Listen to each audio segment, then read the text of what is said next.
the 10 states affected by the second aggregate of receptiveness, or Vedana. Ananda, in the practice of samatha to realize samadhi, when the first aggregate of form ceases to hinder, one will see the minds of all Buddhas, like reflections in the bright mirror of the mind. One will feel as if one wins something, but cannot yet make use of it. It is like a sleeper troubled with a nightmare, who cannot move to repulse it, although his 4 limbs are not bound, and his consciousness is clear. This is the second aggregate of receptiveness, which conditions one's meditation. If the nightmare vanishes, one's mind can leave one's body to look at one's face, and will be free to stay or go without further hindrance. This is the second aggregate of Vedana coming to an end, and the practicer will then be able to leap over and beyond the kalpa of turbid views, the main cause of which is the seeming perspicacity of his wrong thinking. Ananda, when the practicer reaches this stage, he will find himself in a great mass of brightness. His mind will discern the sorry plight of living beings, and on being pressed harder, it will give rise to infinite sadness. He will even regard gadflies and mosquitoes as his own children, on whom he takes pity, bursting unconsciously into tears. This results from his hard-pressed contemplation, and is harmless if he knows its cause.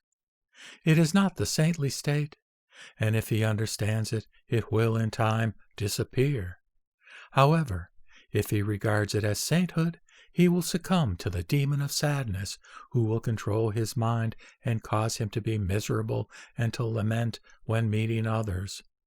He will lose the benefit from the dhyana so far achieved, and will fall into the lower states. Ananda, in this state of dhyana, as the aggregate of form vanishes and receptiveness manifests, he makes more progress, and may, because of overstrain, develop infinite boldness that sharpens his resolve and makes it equal to that of all Buddhas, so that he can leap over the 3 great eons in a moment of thought. This comes from overstrained concentration, which will be harmless if he knows it for what it is. It is not sainthood, and if it is well understood, it will in time vanish. But if he regards it as saintly, the demon of wildness will control his mind, and will cause him to boast of his achievement when he meets others. He will then become proud and self-important, which will blind him to the Buddha high above and to living beings here below. He will thus lose the benefit from the dhyana so far achieved, and will fall into the lower states. In this state of dhyana, as form vanishes and receptiveness manifests, if the practicer makes no headway but loses sight of his previous state when looking back, the power of his mind weakens. As it sees nothing ahead, it suddenly gives way to dryness, which causes him to indulge in endless, deep reflection, which he may mistake for progressive advance. This is absent-mindedness, which lacks wisdom, and is harmless if he knows it for what it is. This is not sainthood, but if he regards it as such, he will succumb to the demon of unforgetfulness, who will control his mind and confine it to a fixed place, causing him to lose the benefit from the dhyana so far achieved, and to fall into the lower states. In this still state, as form vanishes and receptiveness manifests, the practicer's wisdom may grow out of proportion and much in excess of his dhyana, and he may wrongly think that he has achieved the highest attainment and has reached the rank of Vairochana. So he is satisfied with a little progress, which he regards as complete. This is his mind losing its usual insight and being misled by his discriminatory knowing and seeing. If he understands this, it will be harmless. But if he regards it as sainthood, he will succumb to the inferior self-satisfied demon who will control his mind, causing him to boast that he has realized supreme nirvana. He will thus lose all benefit from the dhyana so far achieved, and will fall into the lower states.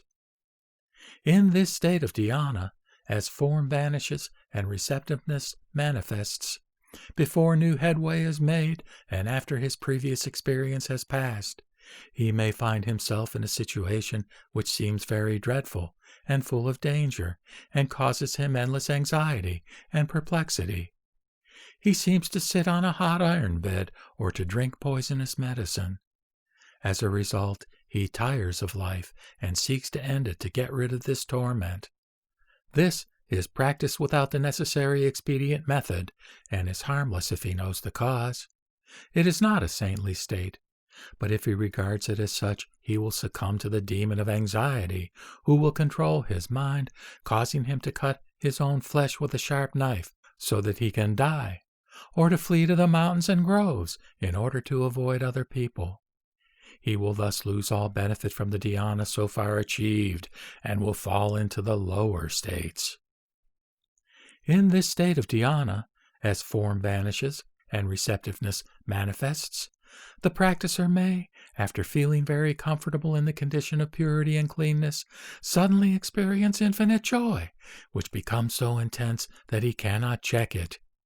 This is delight in weightlessness, which is uncontrollable for lack of wisdom and is harmless if he knows the cause. This is not a saintly state, but if he regards it as such, he will succumb to the demon of joy, who will control his mind so that he laughs without cause when seeing others and sings and dances in the street, boasting of his realization of unhindered liberation. He will lose all benefit from the dhyana so far achieved, and will fall into the lower states. In this state of dhyana, as form vanishes and receptiveness manifests, the practicer may think that he has achieved full realization. This illusion causes him suddenly, without any reason, to give rise to self-conceit, so that he regards himself, though inferior, as equal to others, though equal, as superior to others and to superiors, as being a saint when he is not, and as not inferior to inferiors.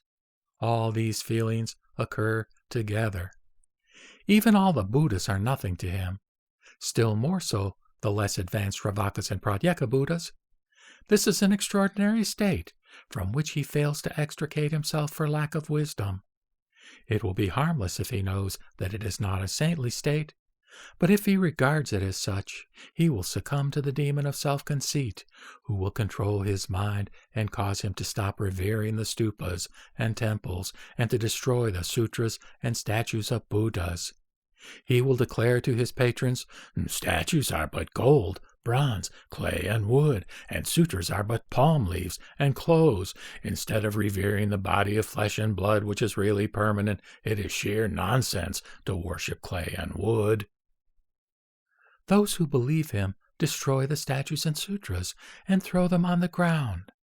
They are misled by him, and so will enter the unintermittent hell. Thus he will lose all benefit from the dhyana so far achieved, and will fall into the lower states. In this state of dhyana, as form vanishes and receptiveness manifests, the practicer may achieve the condition of bright purity and awaken to the profound noumenon to which he conforms, thereby suddenly experiencing infinite weightlessness. He will think that he is a saint, which gives him comfortable independence. This is weightless purity, which is harmless if he knows that it is not a saintly state.